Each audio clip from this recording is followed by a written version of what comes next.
Well, it's a real honour to follow these three speakers who are kind of heroes and heroines of the archetypal hero's journey, which is the epic process of ego transformation that was described by Joseph Campbell. And it's always messy. It's never an easy process. And you know, some people find it easier than others. But this is an area that psychiatry is really bad at. Psychiatry just doesn't understand. It's quite hard to understand why that should be the case, because Carl Jung and Stanislav Grof were both psychiatrists who've really thought and written a lot about these areas and gone through their own experiences. I mean, so Carl Jung, about 100 years ago, went through a 4-year period of great difficulty that he wrote about in his autobiography.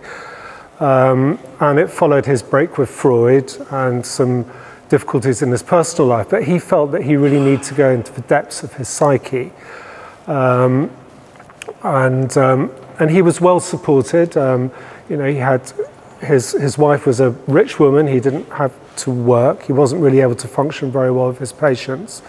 But for him, it was immensely difficult. And he really had to draw on all his resources. He was a strong man, and he found he developed some methods of integration, which I'll talk a little bit about later. So in answer to Jules's question, where is psychiatry on this? Well, still not doing very well. Psychiatry is meaningless. Psychiatry is generally not interested in meaning. It's more to do with symptom control and risk management. Whereas the area that we're talking about is all about meaning. It's all about mining meaning, processing meaning, integrating meaning. Some of the meaning is easily assimilable. It's like the low-hanging fruit. Other meaning is much harder to gather. It takes a lot of work and persistence. Really hard to do on your own. So some huge problems with psychiatric training. I mean, most psychiatrists have never done any work on themselves. So the Scottish psychoanalyst R.D. Laing used to say, psychiatrists need to do 3 things: have an analysis, take LSD, and I've forgotten what the third one was. So I think what's missing from psychiatry is a sense of the archetypal. So the conventional psychiatric model is the biopsychosocial, which is fine, but the archetypal model adds something very different. And you know, I think the experiences we've been hearing about tonight, you could say they're spiritual emergencies, or archetypal crisis. I suppose the label of a spiritual emergency fits if you have a feeling that you're engaged in an internal process which is predicated towards psycho-spiritual growth. But a lot of people who go through these experiences don't really have that perception at the time. And you know, so I suppose an archetypal crisis is a broader term. What is archetype? What is an archetypal crisis? Well, the story that I find particularly helpful is the story of Plato's cave, and this is the philosophy club, isn't it? So, I'm guessing most of you are familiar with the stories of Plato's cave, but I'll just outline the main principles. So in Plato's cave, you know, I think this is one of the really great teaching stories, and presumably it was thought about before Plato kind of wrote it down. And of course, Plato and his predecessors would have had experiences like going to the Eleusinian mysteries, and they would almost certainly have taken a psychedelic potion as part of that, and gone through their own sort of ritualized process of psychological death and rebirth. So in this story, Plato asks us to imagine a situation where people are sitting in a chained position facing the back of a cave. They've been there since childhood, and they are looking at flickering shadows which are projected onto the back of a cave. And this is a metaphor for our consensus reality. This is our everyday reality. And the shadows come from a light source, which is a fire, which I suppose represents our our personal consciousness. And in between the fire and the wall is a passageway where there are various effigies and symbols and structures which form the flickering shadows. And these represent our conditioning, our ego structures, our brain structures, everything that contributes towards the picture that we build up of the world. And there's another light source coming into the cave, which is sunlight, which comes in through a thin hole from the world outside of all the colour and nature and sunshine and the planets. But the people looking at the back of the cave are not aware of that.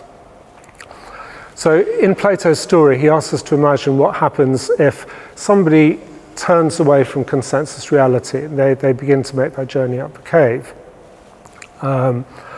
And he outlines two journeys. In the first journey, the person makes contact, starts moving up the passageway. It's uncomfortable, it's dark, doesn't know where he's going, bumps his head, has a few knocks. The light gets brighter, it's frightening, it's dazzling, and then you have an encounter with the effigies in the passageway, which represent your own ego structures, your traumas, everything that kind of makes up what we are, what we think we are, our conditioning, our consensus reality, and it's terrifying, it's frightening. So in these circumstances, most people would want to return to consensus reality and go back to the back of a cave. And of course, this is what happens very frequently in these states, that it's frightening, and you want it to stop. You want the symptoms to stop. And you know, if you take some tablets, the tablets might well help them to stop. But it starts you moving onto the next stage. So in the second journey, the person makes it up through the passageway, past the effigies, and out into the world outside. And of course, it's very bright and dazzling. It takes some time to accustom the eyes to the new reality. And then you start to realize all this intensity that you hadn't realized before. The color, the shapes, the extra dimensions, the intensity of meaning. And it's a wonder-filled realm of infinite possibilities. And then Plato suggests that an encounter with the sun itself and realization that the sun is where all the energy comes from. And that's a kind of, that's a metaphor for a union with primary consciousness, this sense of unity where everything becomes one, the sort of state described by the mystics, the blinding splendor of 1,000 suns in the Bhagavad Gita, and it's usually associated with a sense of love, so this space is experienced by people as a love-filled space.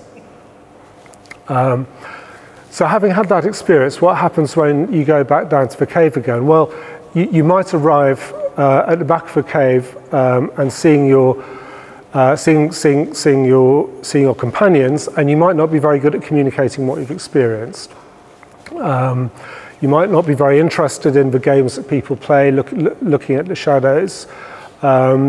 Your eyes might take a bit of time to get accustomed. Your senses will take some time to adjust to the darkness and consensus reality. You might not make much sense. People might not believe you. You might get locked up. So that's a difficult scenario, and this is sometimes what happens when people have these very elated states. And it's very difficult to reconnect with consensus reality, take care of yourself, etc. And then the third scenario is the person who's able to integrate the experience and go carefully down into the cave, past the effigies, past the ego structures. The ego structures always look different when you're looking down from above, having been out in the sunlight, compared to when you encounter them for the first time. And that's one of the things about these intense psychospiritual processes, that they do illumine some of the personal structures in a really helpful way. Some of the things that maybe we don't like to look at, the things that we try to keep hidden in our shadow. the things that we need some encouragement to bear.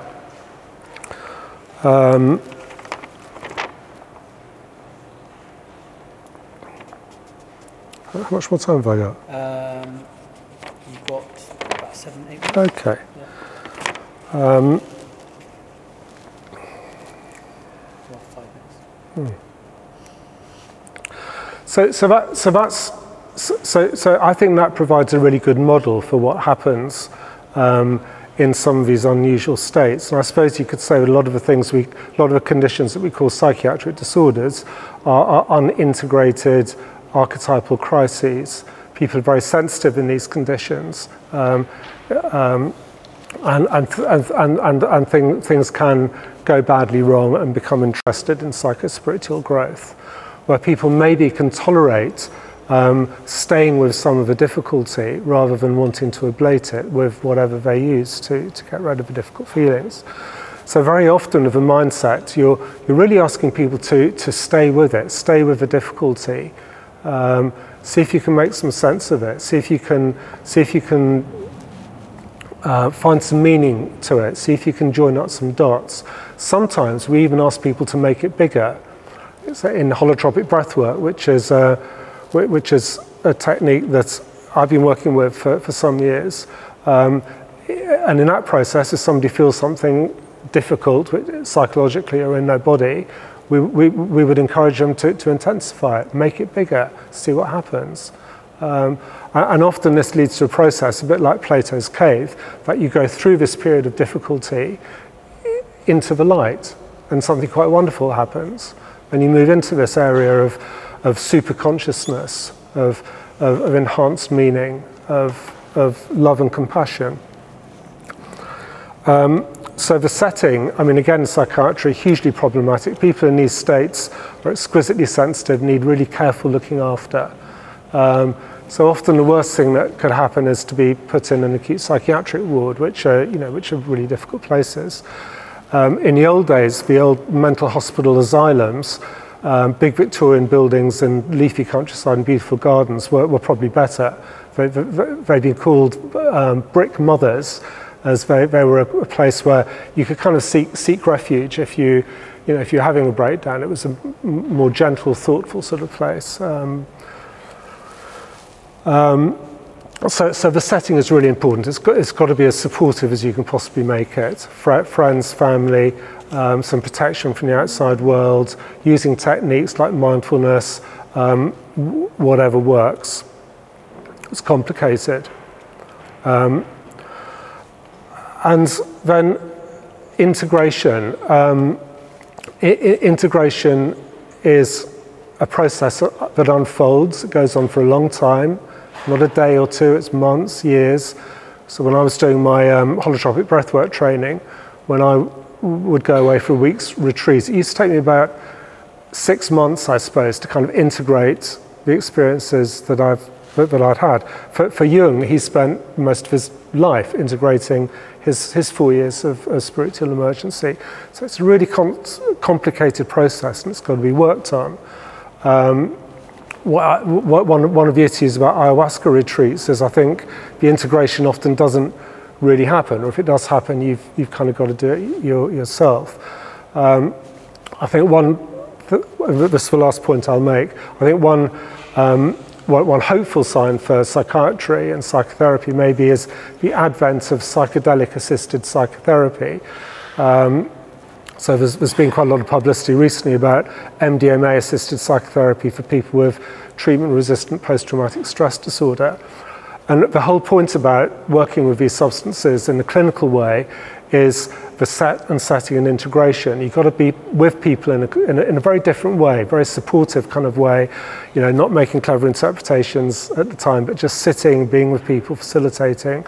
And then the integrative work that happens afterwards will, I think, be quite similar to the sort of integration that is needed for spiritual emergency. So you would kind of hope that if psychedelic-assisted psychotherapy becomes mainstream, which I think there's a decent chance that it will, that will lead to a bit of a sea change. Thank you very much.